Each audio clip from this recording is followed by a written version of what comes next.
আল্লাহ রাব্বুল আলামিন কুরআনুল কারীমে আমানতের ইতিহাস বলেছেন। আমরা সচরাচর আমানত বলতে যেটা বুঝে থাকি সেটা হচ্ছে যার কাছে টাকা পয়সা রাখলে সেই সম্পদের হেফাজত করে, খেয়ানত করে না। কিন্তু আরবি পরিভাষায় আল আমানাহ শব্দটি এর চেয়ে আরো অনেক ব্যাপক এবং বড় অর্থ ধারণ করে।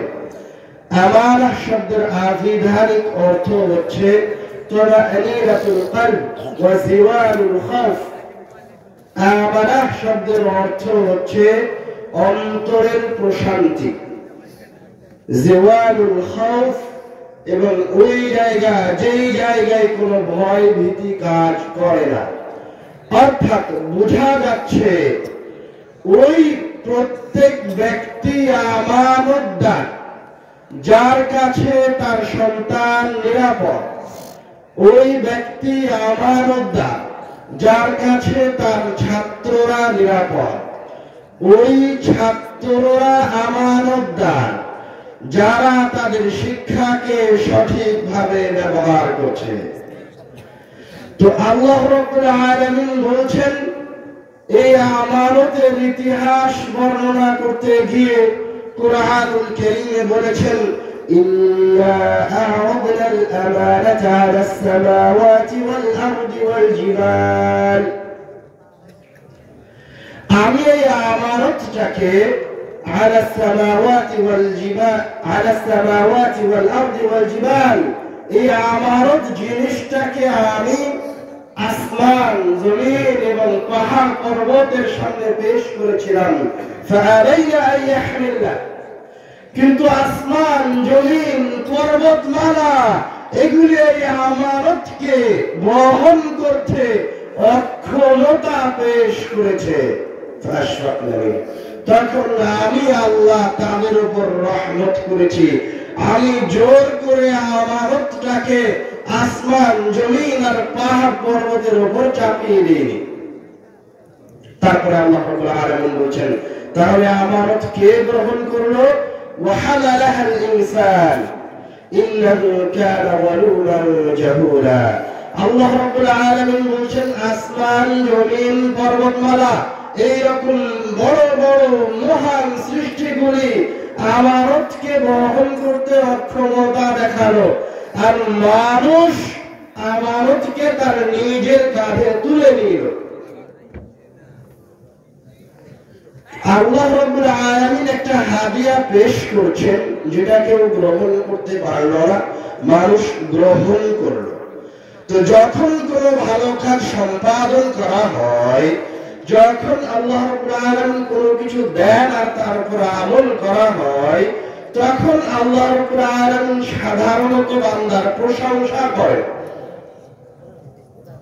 দান করলে নেকি দেওয়া হয়, হজ করতে বলা হয়েছে, হজ করলে হজ কবুল হয়ে গেলে সব গুনাহ ক্ষমা হয়ে যাবে। মানুষকে সালাত আদায় করতে বলা হয়েছে, মানুষ সালাত গ্রহণ করেছে। কিন্তু আল্লাহ রাব্বুল আলামিন আসমান জমিন পর্বতমালার সামনে আমানত পেশ করলেন, তারা আল্লাহ রাব্বুল আলামিনের আমানতকে গ্রহণ করতে পারল না, মানুষ গ্রহণ করলো। তো আল্লাহ রাব্বুল আলামিন মানুষের প্রশংসা না করে, মানুষের গুণগান না গেয়ে উল্টো আল্লাহ রাব্বুল আলামিন মানুষকে বলছেন ইন্নাহু যালুমান জাহুলা, মানুষ বড় জালেম, মানুষ বড় জালেম। কথা মনে হয় বুঝতে পারেননি? আল্লাহ রাব্বুল আলামিন আমানতটা অন্যান্য সৃষ্টির সামনে পেশ করেছিলেন যে তোমরা কি এটা বহন করতে পারবে? তারা বহন করতে পারে, আল্লাহর আমানতটা গ্রহণ করতে পারে আল্লাহর কাছ থেকে, কিন্তু মানুষ গ্রহণ করেছে। তো মানুষ যে আল্লাহর হাদিয়াটা গ্রহণ করলো ভালোবাসার সাথে, মহব্বতের সাথে, তো আল্লাহ রাব্বুল আলামিন মানুষের প্রশংসা না করে উল্টো মানুষকে ধমকাচ্ছেন, বলছে মানুষ বড় জাহেল, মানুষ বড় জালেম, অর্থাৎ মানুষ বড় অত্যাচারী, মানুষ বড় মূর্খ, মানুষ আমানতকে গ্রহণ করেছে। কেন আল্লাহ রাব্বুল আলামিন এভাবে বললেন? তার অসংখ্য কারণের মাঝে উল্লেখযোগ্য সবচেয়ে বড় কারণ এটাই হতে পারে যে মানুষ কোনো কিছু গ্রহণ করতে, কোনো কিছু পেলে খুশি হয়, সেটা সে পালন করতে পারুক আর না পারুক। যখন কাউকে সভাপতির দায়িত্ব দেওয়া হয় তখন সে ওই সভাপতির আমানতটা গ্রহণ করে যে আমি সভাপতি হলাম। সে খুশি হলে সেক্রেটারি হয়ে যায়, সভাপতি হয়ে যায়, সহসভাপতি হয়ে যায়, কিন্তু সে সঠিকভাবে সভাপতির, সহসভাপতির, সেক্রেটারির দায়িত্ব পালন করতে পারে না। ও অন্যায় করে জনগণের সাথে। ও মসজিদের সভাপতি হয়ে মসজিদে কোরআনুল কারীম শিক্ষা ব্যবস্থা চালু করতে পারেনি। ও সভাপতি এই জন্য হয়েছে যে নামের সাথে সভাপতি হলে শুনতে ভালো লাগে। তো আল্লাহ রাব্বুল আলামিন বলছেন মানুষ বড় জাহেল। কেন? মানুষের কাছে ইলম নাই যে এই দায়িত্ব গ্রহণ করা, এই আমানত গ্রহণ করে এটাকে 100% পালন করা বড় কঠিন। তো আল্লাহ রাব্বুল আলামিন বলছেন মানুষ বড় জাহেল। আরেকটা কথা আল্লাহ রাব্বুল আলামিন বললেন মানুষ বড় জালেম, মানুষ অত্যাচারী। মানুষ তার নিজের, তার অধীনস্থ কর্মীর সাথে, তার অধীনস্থ স্ত্রীর সাথে, তার অধীনস্থ সন্তান সন্ততির সাথে ন্যায় পরায়ণতা করতে পারবে না। এই জন্য মানুষ হচ্ছে জালেম। তো এখন যদি কোন মুসলমানের সন্তান মনে করে যে আল্লাহ রাব্বুল আলামিনের কাছ থেকে যে আমানত আমি নিয়েছিলাম, আমি সেই আমানতটাকে পালন করতে চাই, তো তাকে কি করতে হবে? আল্লাহ রাব্বুল আলামিন যে দুইটি সিফাত বলে মানুষকে ধমকালেন, যালুমান জাহুলা, মানুষ বড় জালেম, মানুষ বড় জাহেল। আপনি দুইটি গুণের বিপরীত গুণ অর্জন করুন, আপনি আমানতকে বহন করতে পারবেন। বুঝতে পারেন এখন যে দুইটি গুণের বিপরীত গুণ কি? যালুমান জাহুলার বিপরীত গুণ হচ্ছে, জুলমের বিপরীত গুণ হচ্ছে ন্যায় পরায়ণতা। আপনি ন্যায় পরায়ণতা অবলম্বন করুন।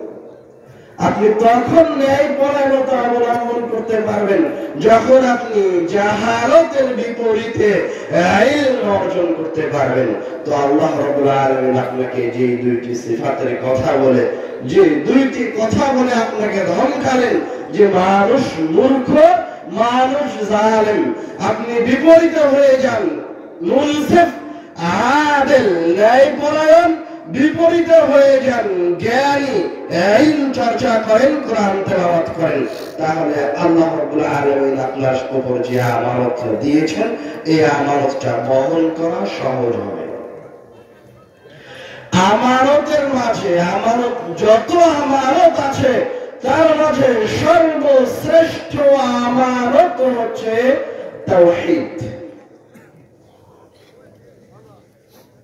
সর্বশ্রেষ্ঠ আমানত তাওহীদ। মানে আপনি আপনার নিজেকে শিরক থেকে মুক্ত রাখবেন আর আল্লাহ রাব্বুল আলামিনের একত্ববাদকে প্রতিপালন করবেন আপনার অন্তরে।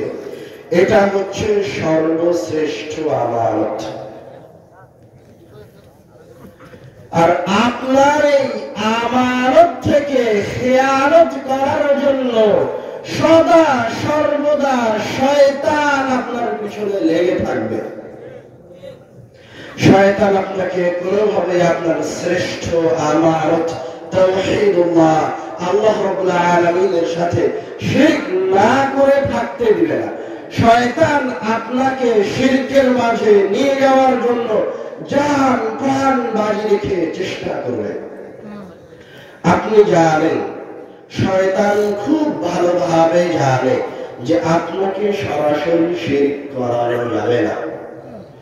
আপনাকে যদি বলা হয় যে তুমি আরেকজনকে ইলাহ হিসেবে মানো আল্লাহ ছাড়া, তো আপনি মরে গেলেও, আপনার নিঃশ্বাস বন্ধ করে দেওয়া বলেও, আপনাকে কেটে টুকরো টুকরো করা বলেও আপনি কোনদিন আল্লাহ রাব্বুল আলামিনের সাথে শিরক করবেন না। কিন্তু শয়তান আপনাকে সুন্দরভাবে একটা পদ্ধতিতে নিয়ে এসে তাওহীদ থেকে সরিয়ে শিরক করাবে। যেমন আমি আজকের আলোচনার পূর্বের আলোচনায় বলেছিলাম যে শয়তান মানুষকে কোরআনকে দিয়ে শিরক করাবে, শয়তান মানুষকে কোরআনকে দিয়ে বেদাত করাবে। সেটা কি হবে? কোরআনকে দিয়ে মানুষ শিরক করবে? হ্যাঁ, কোরআনকে দিয়ে মানুষ শিরক করবে। আল্লাহ রাব্বুল আলামিন রাসূল সাল্লাল্লাহু আলাইহি ওয়াসাল্লাম যত জায়গায় কোরআনের ফজিলতের কথা বলেছেন, যত জায়গায় বলেছেন যে কেউ যদি কোরআনুল কারীম থেকে কোনো উপকার নিতে চায় তো তাকে কোরআনুল কারীম তিলাওয়াত করে উপকার নিতে হবে। যেমন রাসূল সাল্লাল্লাহু আলাইহি ওয়াসাল্লাম বলেছেন, ইযা আওয়াইতা ইলা ফিরাশিকা ফাকরা আয়াতুল কুরসি, তুমি যখন বিছানায় শুইতে যাবে তখন তুমি আয়াতুল কুরসি তেলাওয়াত করো। লান ইয়াযালা আলাইকা মিনাল্লাহি হাফিযুন ওয়া লা ইয়াকরুকা শাইতান, তুমি যদি আয়াতুল কুরসি তেলাওয়াত করো তাহলে তুমি যতক্ষণ পর্যন্ত তোমার সকাল হওয়া পর্যন্ত আল্লাহর পক্ষ থেকে তোমার কাছে একজন পাহারাদার নিযুক্ত থাকবে, কেউ তোমার কোনো ক্ষতি করতে পারবে না। এই কথা রাসূল বলছেন যে তুমি আয়াতুল কুরসি তেলাওয়াত করে, আয়াতুল কুরসি তেলাওয়াত করে শয়তান থেকে পরিত্রাণ প্রার্থনা করো। তুমি আয়াতুল কুরসি তেলাওয়াত করলে শয়তান তোমার আশেপাশে আসতে পারবে না। স্বয়ং আল্লাহর পক্ষ থেকে তোমার জন্য একজন বডিগার্ড নিযুক্ত করা হবে। কিন্তু ওই জায়গায় শয়তান বলছে তুমি তাবিজ গলায় ঝুলিয়ে নাও, শয়তান তোমার কাছে আসতে পারবে না। তো আপনি যে তাবিজের উপর বিশ্বাস নিয়ে আসলেন, শয়তান যদি আপনাকে সরাসরি বলতো কোরআনুল কারীমের আয়াতুল কুরসি ছেড়ে দিয়ে তাবিজ গলায় ঝুলিয়ে নাও, শয়তান তোমার কাছে আসতে পারবে না। তো আপনি কোনদিন তাবিজ গলায় ঝুলাতেন না। এই জন্য শয়তান কি করেছে? আপনাকে বলছে এই তাবিজে কোরআনুল কারীমের আয়াতগুলি সংখ্যায় রূপান্তরিত করে লিপিবদ্ধ করা আছে, এটি গলায় ঝুলালে তুমি যেন কোরআনুল কারীমকে সাথে নিয়ে আসো। এই জন্য শয়তান তোমার কোনো ক্ষতি করতে পারবে না। তো আপনি তো আবেগী, আপনি তো মনে করেন বাস্তবেই তো কোরআনুল কারীম বড় শক্তিশালী, কোরআনুল কারীমের অনেক ক্ষমতা আছে, অনেক গুণাগুণ আছে। কোরআনুল কারীম যদি আমার সাথে থাকে তাবিজের মাধ্যমে, তাহলে তো শয়তান আসলে আমার নিকটবর্তী হতে পারবে না। এইভাবে শয়তান আপনাকে কি করাচ্ছে? শিরকে নিয়ে যাচ্ছে। কেন? জানে যে আপনি সরাসরি শিরক করবেন না।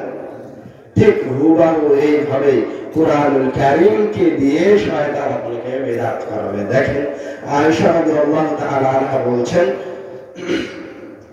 كان رسول الله صلى الله عليه وسلم إذا مرض أحد من أهله, রাসূল সাল্লাল্লাহু আলাইহি ওয়াসাল্লামের পরিবারের কেউ অসুস্থ হয়ে গেলে রাসূল তার শরীরে রাসফালা ইখলাস করে ফু দিয়ে দেন। আয়েশা রাদিয়াল্লাহু তাআলা আনহা থেকে বর্ণিত আরেকটা হাদিসে তিনি বলছেন রাসূল সাল্লাল্লাহু আলাইহি ওয়াসাল্লাম নিজে অসুস্থ হলে কারা ইনফুসা আলা নাফসি, তার নিজের শরীরে ফু দিতেন। আরেকটা হাদিসে আয়েশা রাদিয়াল্লাহু তাআলা আনহা বলছেন যখন রাসূল সাল্লাল্লাহু আলাইহি ওয়াসাল্লাম হাত পা নড়াতে পারেন না, কথা বলতে পারেন না, তখন আয়েশা রাদিয়াল্লাহু তাআলা আনহা বলছেন কুনতু আকরাউ আলাইহা ওয়া আমসাহু বিয়াদিহি আলাইহি, তখন আমি আয়েশা নাস ফালাক ইখলাস তেলাওয়াত করছিলাম আর রাসূলের হাতটা আমার হাতটা দিয়ে তার শরীরটা মাসাহ করে দিচ্ছিলাম।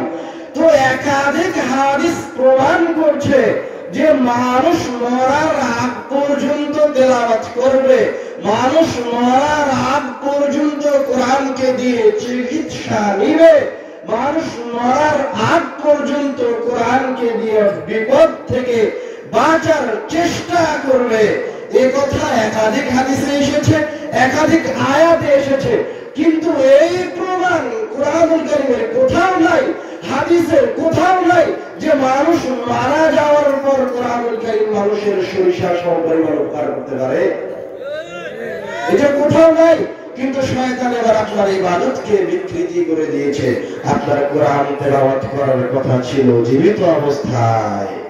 আপনার বাপ যখন অসুস্থ, আপনার মা যখন অসুস্থ, তখন আপনার দায়িত্ব ছিল আপনার বাপের পাশে বসে কোরআন তেলাওয়াত করবেন। আপনার দায়িত্ব ছিল আপনার মনুষ্য সন্তানের পাশে বসে কোরআন তেলাওয়াত করবেন। কিন্তু শয়তান ওই সময় আপনাকে কোরআন তেলাওয়াত করতে দেয়নি। তখন শয়তান আপনাকে কোরআন তেলাওয়াত করতে দেয়নি। কেননা তখন কোরআন তেলাওয়াত করলে আপনি কোরআনুল কারীম থেকে ফজিলত পেয়ে যেতেন। তখন কোরআন তেলাওয়াত করলে আপনাকে আরোগ্য দিয়ে দিত আল্লাহ রাব্বুল আলামিন। তখন কোরআন তেলাওয়াত করলে আল্লাহ রাব্বুল আলামিন তাকে সুস্থ করে দিত। এই জন্য শয়তান আপনার এই বিধানকে, আপনার এই ইবাদতকে বিকৃত করে দিল।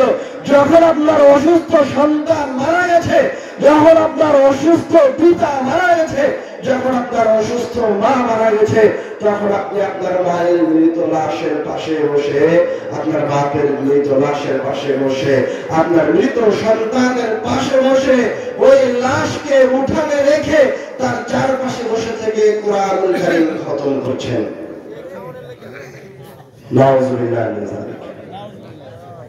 শয়তান জানে আপনি রাসূলকে অপমান সরাসরি করবেন না, এই জন্য আপনার একটা পদ্ধতিতে নিয়ে এসে আপনার আসল জায়গায় ফিরে যান।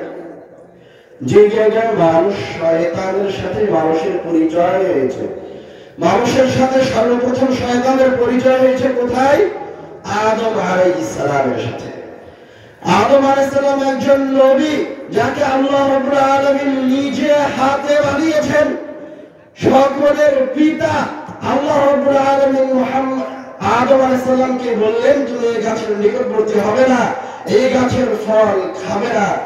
তো কেউ যদি আদম আলাইহিস সালামকে সরাসরি বলতো, শয়তান যদি আদম আলাইহিস সালামকে সরাসরি এই কথা বলতো যে আল্লাহ তোমাকে এই গাছের ফল ভক্ষণ করতে নিষেধ করেছে, আল্লাহ তোমাকে এই গাছের ফল খেতে নিষেধ করেছে, তুমি এই গাছের ফল খাও, আল্লাহ তোমাকে এই জন্য এই গাছের ফল খেতে নিষেধ করেছে, কেননা তুমি যদি এই গাছের ফল খাও তাহলে তুমিও চিরঞ্জীব হয়ে যাবে, তুমিও যদি এই গাছের ফল খাও তাহলে তুমিও চিরস্থায়ী রাজত্ব অর্জন করবে। এই কথা যদি শয়তান আদম আলাইহিস সালামকে বলতো, তো আদম আলাইহিস সালাম কোনদিন মরে গেলেও আদম আলাইহিস সালামকে আবারও টুকরা টুকরা করা হলেও আদম আলাইহিস সালাম ওই ফল ভক্ষণ করতেন না, আদম আলাইহিস সালাম ওই ফল ভক্ষণ করতেন না, আদম আলাইহিস সালাম ওই ফল ভক্ষণ করতেন না। কিন্তু শয়তান জানে, শয়তান এই কথা খুব ভালোভাবে জানে যে আমি যদি আদমকে এভাবে বলি তাহলে বাস্তবে আদম এ ফল কোনোদিন খাবে না। এই জন্য শয়তান একটা পদ্ধতি অবলম্বন করেছে। কি পদ্ধতি?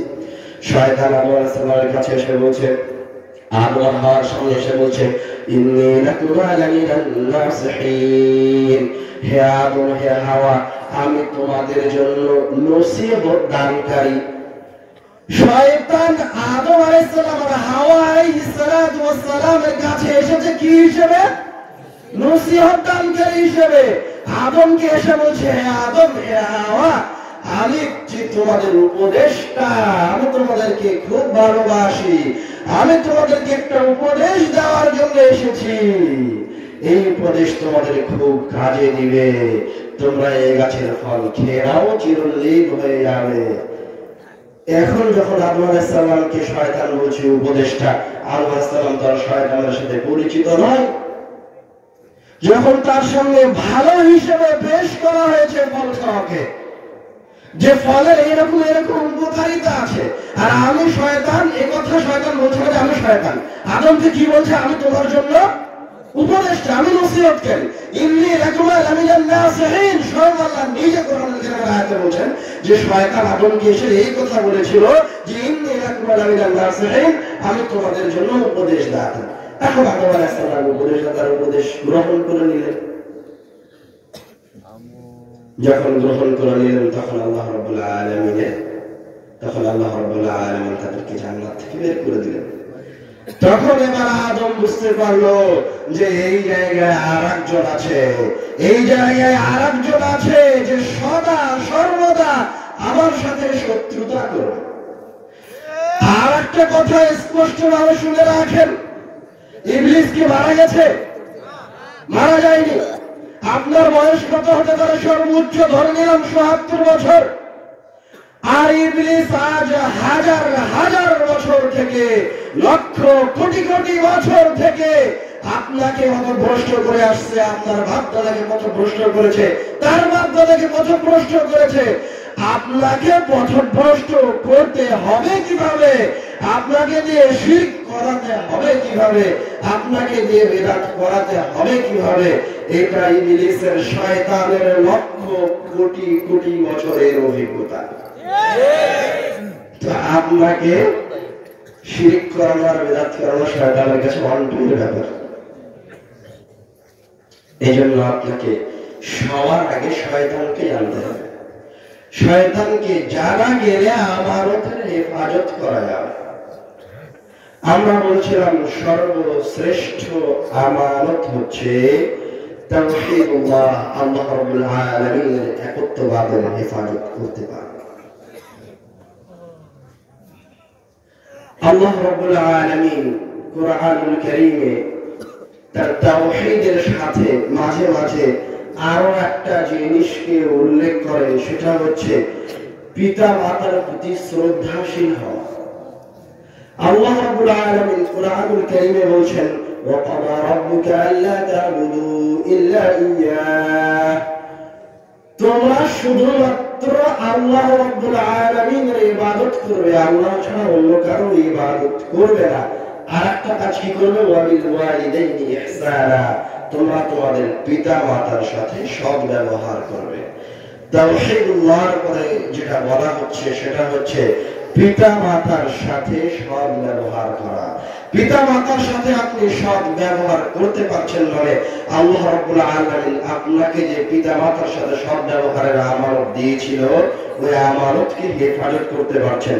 আর আয়াতে আল্লাহ রাব্বুল আলামিন বলছেন, ওয়াখফিদ লাহুমা জানাহা যুল্লি মিনার রাহমাহ ওয়াকুল রাব্বি ইরহামহুমা কামা রাব্বায়ানি সাগীরা। এই আয়াতের দিকে যদি আপনি লক্ষ্য করেন, ওয়াখফিদ লাহুমা জানাহা যুল, ওয়াখফিদ লাহুমা জানাহা যুল্লি মিনার রাহমাহ, তুমি তোমার পিতা মাতার সামনে নত হয়ে যাবে। তো নত হওয়ার একটা উদাহরণ আল্লাহ কোরআনুল কারীমে বলছেন যে তোমার নত হওয়াটা ওই রকম হবে যখন পাখি তার ডানাকে জড়ো করে নেয়, তখন সে আস্তে আস্তে নিচে নামতে থাকে। আর যখন তার ডানাটাকে খুলে ঝাপটা দেয়, তখন পাখি কি উপরের দিকে উঠতে থাকে। তো বলছে তুমি তোমার পিতা মাতার সামনে ওই রকম থাকো, তোমার অবস্থা তোমার পিতা মাতার সামনে ওই রকম হবে। তোমার যেন কোন শক্তি নাই, তোমার যেন উপরে উঠার উড়ার তোমার যেন কোন সাহস নাই, কোন ক্ষমতা নাই, তুমি তোমার পিতা মাতার সামনে নত জানু হয়ে থাকো। এই কথা আল্লাহ রাব্বুল আলামিন, মহান রাব্বুল আলামিনের তাওহীদের কথা বলার পরে পিতা মাতার কথা বলেছেন। আমানতের মাঝে একটা সর্বশ্রেষ্ঠ আমানত। আমানতের গুরুত্ব যদি আরো স্পষ্ট হতে চান, আমানত হচ্ছে যতক্ষণ পর্যন্ত এই সমাজে আপনার কাছে আপনার পরিবারে আমানত টিকে থাকবে, ততক্ষণ পর্যন্ত কিয়ামত আসবে না। যেদিন আপনার পরিবার থেকে, আপনার সমাজ থেকে, আপনার গ্রাম থেকে আমানত উঠে যাবে, সেদিন কিয়ামত চলে আসবে। এই কথা রাসূল বলেছেন, ইযা দুইয়াতিল আমানা ফান্তাযিরুস সাআহ, যখন আমানত উঠে যাবে তখন তোমরা কিয়ামতের অপেক্ষা করো। আর আমানতের ফজিলত বলতে গিয়ে আল্লাহ রাব্বুল আলামিন কুরআনুল কারীমে বলেছেন, قد أفلح المؤمنون, মুমিনেরা বিজয় অর্জন করলেই করবে। قد أفلح المؤمنون, অবশ্যই মুমিনদের জন্য রয়েছে বিজয়। তো এখন যে ঈমান এনেছে সেই কি বিজয় অর্জন করবে? ঈমান তো আপনিও এনেছেন, আপনিও তো মুসলমান, তো আপনি তো অপরাস্ত, অপমানিত, অপরাস্ত, লাঞ্ছিত, পৃথিবীর আনাচে কানাচে আপনি লাঞ্ছিত। কিন্তু আল্লাহ রাব্বুল আলামিন কি বলছেন? قد أفلح المؤمنون, মুমিনদের জন্য রয়েছে বিজয়, ইহকালেও বিজয়, পরকালেও বিজয়। কিন্তু আল্লাহ রাব্বুল আলামিন এই বিজয়টাকে ঈমান আনার সাথে খাস করে দেননি, মুসলমান হওয়ার সাথে খাস করে দেননি। যে কেউ ঈমান এনেছে আর মুসলমান হয়ে গেছে মানেই তাকে সে সম্মানিত হয়ে যাবে, সে শ্রেষ্ঠ হয়ে যাবে, এরকম নয়।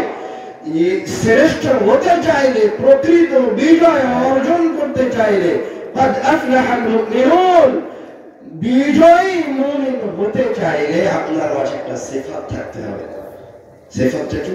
الذين هم لأماناتهم وعهدهم راعون, আপনি আমানতের খেয়ানত করবেন না, আপনি চুক্তি ভঙ্গ করবেন না। যখন আপনি আপনার স্ত্রীর হক আদায় করবেন, স্ত্রীকে আল্লাহ রাব্বুল আলামিন আপনার কাছে আমানত হিসেবে পেশ করলেন, আপনি তখন থেকে রাস্তাঘাটে মানুষের কাছে বিক্রি করবেন না। তখন আপনি স্ত্রীর হক আদায় করলেন, স্ত্রীর আমানত রক্ষা করলেন। আপনি আপনার সন্তানকে দ্বীনের শিক্ষা দিবেন, আপনি যখন তাকে দ্বীনের শিক্ষা দিলেন না, তখন আপনি আপনার সন্তান সন্ততির সাথে খেয়ানত করলেন।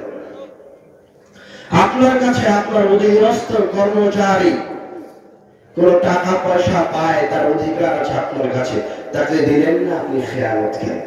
আমরা আমানতের গুরুত্ব বলতে গিয়ে সর্বশেষ একটা আয়াত বলে আমাদের আলোচনা শেষ করব। আল্লাহ রাব্বুল আলামিন কুরআনুল কারীমে বলছেন, ইন্নাল্লাহা ইয়া'মুরুকুম আন তু'আদ্দুল আমানাতি ইলা আহলিহা ওয়া ইযা হাকামতুম বাইনান নাসি আন তাহকুমু বিল আদল। আমানত আল্লাহ রাব্বুল আলামিনের কাছে যতটা জরুরি, আমানতের কথা আল্লাহ রাব্বুল আলামিন যতটা শক্তি দিয়ে বলেছেন, মুহাম্মদ সাল্লাল্লাহু আলাইহি ওয়াসাল্লামকে আল্লাহ রাব্বুল আলামিন আর কোন কথা এত শক্তি দিয়ে বলেছেন আমার জানা নাই।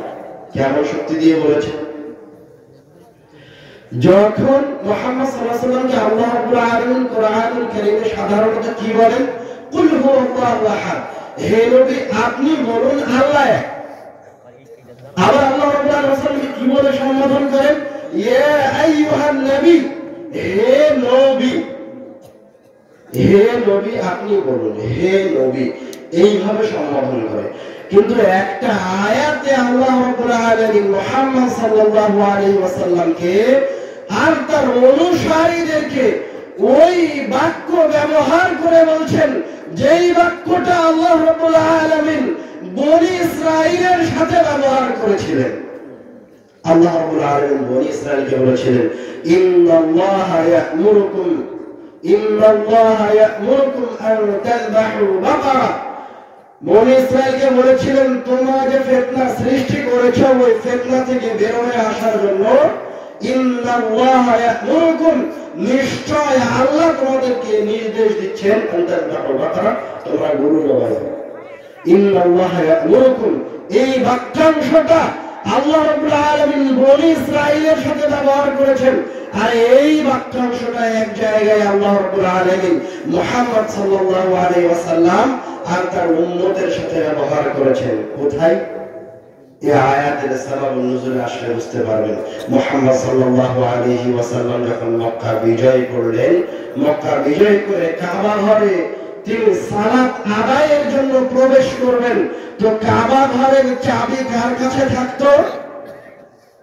কাবা ঘরের চাবি থাকতো ওসমান বিন আবু তালহার কাছে।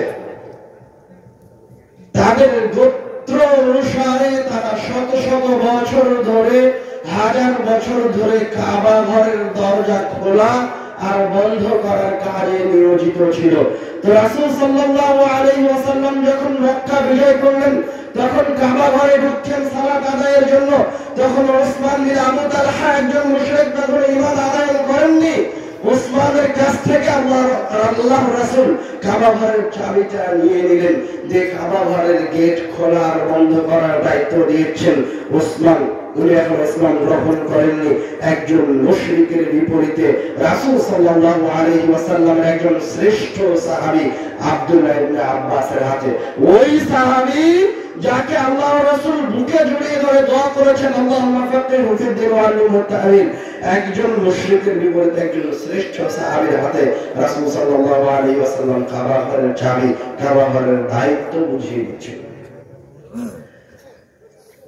ইবনে আব্বাস রাদিয়াল্লাহু তাআলা আনহু কাবা ঘরের চাবি নিলেন, দায়িত্ব বুঝে নিলেন।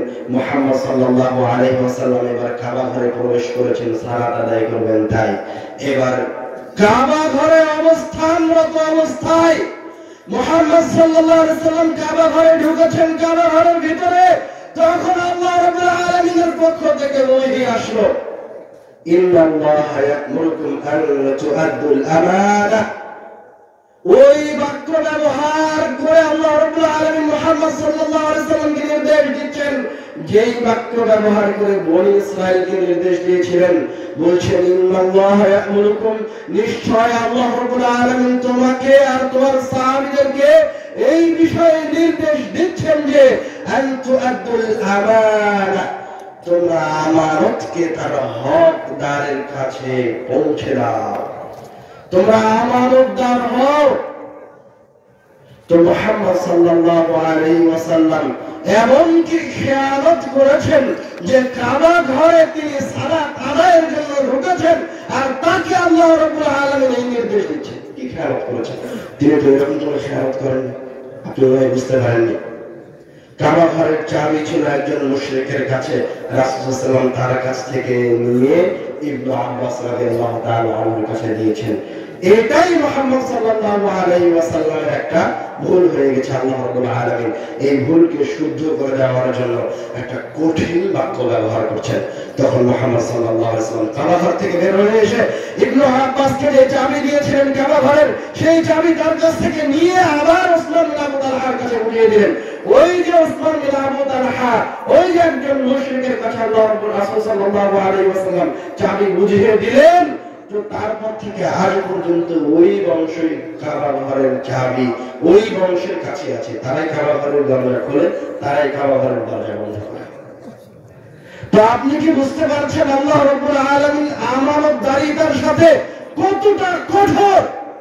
আমার বিরুদ্ধে হবে না। রাসূল সাল্লাল্লাহু আলাইহি ওয়াসাল্লাম একজন মুশরিকের কাছ থেকে একজন মুমিনের কাছে দিয়েছে, একজন শ্রেষ্ঠ সাহাবীর কাছে দিয়েছে। কিন্তু মুসলমানদের দাড়ি পাল্লায়, মুসলমানদের আমানতের দাড়ি পাল্লায়, মুসলমানদের মিজানে, আল্লাহ রাব্বুল আলামিনের মিজানে এই দুনিয়াবী জীবনে একজন মুশরিক যেমন, একজন মুসলমান তেমন, একজন ইহুদি খ্রিস্টান যেমন, একজন মুসলমান তেমন। আপনার মুসলমান ভাই বলে আপনি তাকে, আপনার চাচাতো ভাই বলে আপনি তাকে সরকারি চাকরিটা দিয়ে দিবেন, আপনার সন্তান বলে আপনার জায়গাটা তাকে দিয়ে দিবেন, আর আরেকজনের সন্তানকে মাহরুম করবেন। এটা হচ্ছে আমানতের খেয়ানত। আল্লাহ রাব্বুল আলামিন কঠিন হস্তে কঠোরভাবে এরকম নেককার কাজ থেকে বের হয়ে আসার জন্য আমাদেরকে বলেছেন। যখন আমরা আমানতকে প্রতিপালন করতে পারবো, পুনরায় আমানতকে আমাদের অন্তরে ধারণ করতে পারবো, ঠিক তখনই আমাদের সমাজের অবস্থার উন্নয়ন হবে।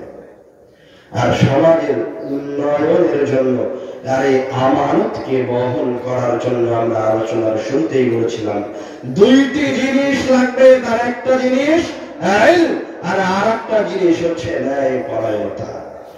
আপনার কাছে হাদিসের ইলম থাকতে হবে। এই আয়াতের সাবাবুন নুজুল, এই আয়াত যে আল্লাহ রাব্বুল আলামিন রাসূল সাল্লাল্লাহু আলাইহি ওয়াসাল্লামের উপরে এই যে ইন্নাল্লাহা ইয়া'মুরুকুম আন তু'আদ্দুল আমানা, এই যে আয়াতটা রাসূলের উপর কতটা কঠিন ভাবে অবতীর্ণ করছে, এই বিষয়ে আপনার জ্ঞান থাকতে হবে, এই ইলম আপনার কাছে থাকতে হবে। তাহলে আপনিও ন্যায়পরায়ণতা প্রতিষ্ঠা করতে পারবেন। অন্যথায় এই ইলম যদি আপনার কাছে না থাকে, তো আপনি যতই ওকালতির বিদ্যা পড়েন না কেন, যতই আপনি যত আপনি জজ মিনিস্টারের বিদ্যা পড়েন না কেন, আপনি কোনদিন আমানতদারিতা আপনার সমাজে কায়েম করতে পারবেন না, কোনদিন পারবেন না। আপনাকে প্রকৃত আইন অর্জন করতে হবে, তারপর আপনি প্রকৃত ন্যায়পরায়ণ